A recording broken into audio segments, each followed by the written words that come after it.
Good morning everyone. I from TSN class BSTC second year. हमारा same topic चल रहा है, हमारा चैप्टर सेम है और हम बात कर रहे थे हमारी लास्ट क्लास के अंतर्गत प्रभावी विद्यालय की विशेषताओं की, यानी कि इफेक्टिव स्कूल। प्रभावी विद्यालय के लिए कौन कौन सी विशेषताओं का होना आवश्यक है, कैरेक्टरिस्टिक्स ऑफ इफेक्टिव स्कूल। जहां हमने बात करी थी हमारी लास्ट क्लास में सामाजिकता, स्तरीयता, परिमाणता यानी सोशलिटी, लेवलिंग एंड रिजल्ट। वहीं हम बात करेंगे आज हमारी विश्वसनीयता की कि किस प्रकार विश्वसनीयता प्रभावी विद्यालयों के लिए आवश्यक है। Let's start the topic. विश्वसनीयता को भी प्रभावी रूप से स्वीकार करते हुए प्रभावी विद्यालय की प्रमुख विशेषताओं में माना जाता है या शामिल किया जाता है। विश्वसनीयता का ना होना विद्यालय की छवि को खराब कर सकता है। किसी भी चीज़ के लिए हम किसी भी चीज़ को आज हम किसी भी चीज़ को परचेस करने के लिए मार्केट में जाते हैं तो उसकी विश्वसनीयता का हम सबसे पहले जो चीज़ चेक करते हैं वो करते हैं कि क्या ये विश्वास के पात्र है या नहीं। कोई भी चीज़ विश्वास वाली होने के बाद ही, उसका कंफर्मेशन होने के बाद ही हम उसको लेते हैं। उसी तरह अभिभावक के लिए भी जब बालक का एडमिशन करवाते हैं तो सबसे पहले ये चीज़ आ जाती है कि क्या ये विद्यालय विश्वसनीय है बालक के लिए, अभिभावक के लिए। तो क्या होता है, विद्यालय की विश्वसनीयता बहुत ज़रूरी है।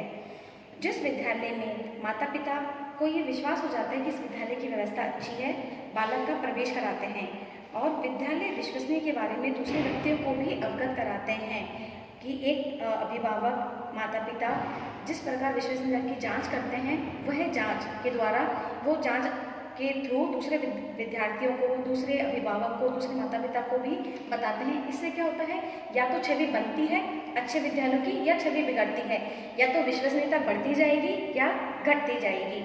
विश्वसनीयता संबंधी विशेषता कौन कौन सी होनी चाहिए, उनके बारे में हम जब बात करते हैं। देखिए यहाँ पर हमने कुछ पॉइंट लिख रखे हैं, जिसमें पहला पॉइंट है भौतिक संसाधनों में विश्वसनीयता की स्थिति देखी जाती है। जैसे विद्यालय भवन में प्रयुक्त सामग्री का उच्च स्तरीय होना, वे विद्यालय में खरीदे गए कंप्यूटर, शिक्षक यंत्र, ILO प्रमाणित होना आदि। कहने का तात्पर्य यह है कि हम यहाँ पर जो भी रिसोर्स पर्सन संसाधन खरीदे हैं वो स्टैंडर्ड मार्किंग के होने चाहिए, वे विश्वसनीय होने चाहिए और एक मार्क के होने चाहिए, जिससे क्या हो कि ये पता लगा सके कि भाई ये प्रमाणित है, कि ये उच्च कोटि के हैं। इस प्रकार की सामग्री जो कि विश्वसनीय रूप में होती है तो स्वाभाविक रूप से विद्यालय को प्रभावशीलता में वृद्धि मिलती है। नेक्स्ट पॉइंट है मानवीय संसाधनों में विश्वसनीयता देखी जाती है। मानवीय संसाधन, हमने पहले बात किया था हमारे भौतिक संसाधनों की, अब हम बात कर रहे हैं हमारे मानवीय संसाधनों की। यहाँ पर प्रधान अध्यापक व शिक्षक दोनों के द्वारा ही अपने दायित्वों को पालन पूरा मनोयोग से किया जाता है। अभिभावक द्वारा भी विद्यालय की व्यवस्था के प्रति सकारात्मक दृष्टिकोण रखते हुए सहयोग किया जाता है और समय समय पर अपना सहयोग प्रदान करते रहते हैं। इस प्रकार प्रत्येक मानवीय संसाधन को विश्वसनीयता का पता विद्यालय की प्रभावशीलता में वृद्धि करता है। नेक्स्ट इज अधिगम प्रक्रिया में क्या है, विश्वसनीयता पाई जाती है, क्योंकि शिक्षक जो कि शिक्षण विधियों का प्रयोग कर करके, शिक्षण अधिगम सामग्री का उपयोग करके उसे रुचिपूर्ण बना करके, विश्वसनीय बना करके बच्चों को पहुंचाता है। तो यहाँ पर क्या है, जब वो शिक्षण सामग्री का उपयोग कर रहा है, विधियों कर रहा है, तो बच्चों को बड़ा विश्वास होता है कि ये हमारे बड़े ही काम के लिए, हमारे हित के लिए, बच्चों की रुचि के अनुसार बनाई जाती है। तो जिस तरह वो शिक्षक बनाता है उसी तरह बालक जो है उसको ग्रहण भी करता है। तो यहाँ पर क्या है, अधिगम अच्छा होता है, विश्वसनीयता के परिणाम प्राप्त होते हैं। नेक्स्ट है अनुशासन की स्थिति भी विश्वसनीयता होती है। किस प्रकार, छात्र किसी भी नियम को भंग नहीं करता है, नियम से का सारे काम करता है, नियम की उपयोगिता समझता है, उसको समझ करके उस अकॉर्डिंग में सारे के काम करता है। नेक्स्ट है प्रभावी विद्यालय जो है वह भी प्रबंध की क्रिया के अंदर विश्वसनीय होती है। प्रबंधन दैट मीन्स मैनेजमेंट का होना, किसी भी चीज़ के लिए मैनेजमेंट का होना बहुत ज़रूरी है। तो यहाँ पर विश्वसनीयता के लिए यानी कि रिलायबिलिटी के लिए क्या है, प्रबंधन, मैनेजमेंट होना बहुत ज़रूरी है। कोई भी चीज़ अगर मैनेजमेंट के अकॉर्डिंग चलेगी, प्रबंध किया जाएगा, उसकी जो भी है क्रियाविधि समयानुसार समय पर पूरी की जाएगी, तो ऑटोमेटिकली वह विद्यालय की क्या छवि सुधरती जाएगी। तो यहाँ पर जो है विश्वसनीयता का प्रबंधन के अंदर बहुत अहम रोल है। इसमें अभिभावक, प्रधानाध्यापक, कार्यकारिणियों का सहयोग प्राप्त कर करके इस मोटो को हासिल किया जाता है। हम नेक्स्ट बात करते हैं, वैचारिक स्तर की स्थिति भी विश्वसनीय होती है।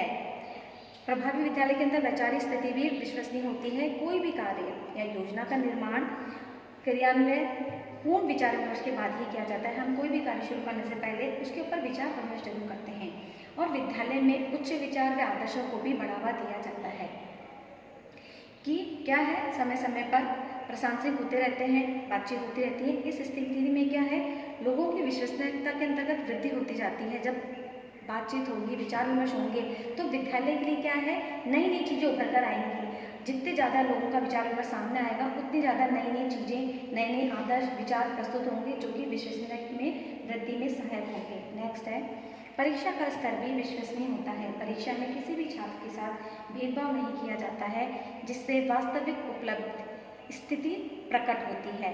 इस आधार पर छात्रों की उपलब्ध स्थिति को आवश्यक सहायता देकर उच्च किया जाता है। परिणाम विद्यालय की प्रभावशीलता में वृद्धि होता है। नेक्स्ट पॉइंट आता है हमारा, प्रभावशील विद्यालय में लक्ष्य निर्धारण एवं लक्ष्यों की प्राप्ति के लिए योजनाओं का निर्माण पूर्णतः विश्वसनीय होता है। हम पहले भी बात कर चुके हैं, बिना उद्देश्य कोई भी कार्य सिद्ध नहीं किया जा सकता है। लक्ष्य का समयानुसार तथा योजनाओं का निर्माण उपलब्ध संसाधनों को ध्यान में रखकर ही किया जाता है।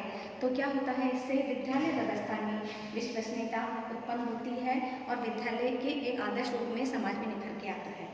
हमारा नेक्स्ट पॉइंट है, प्रभावी विद्यालय में प्रस्तुत आंकड़े भी विश्वसनीय होते हैं।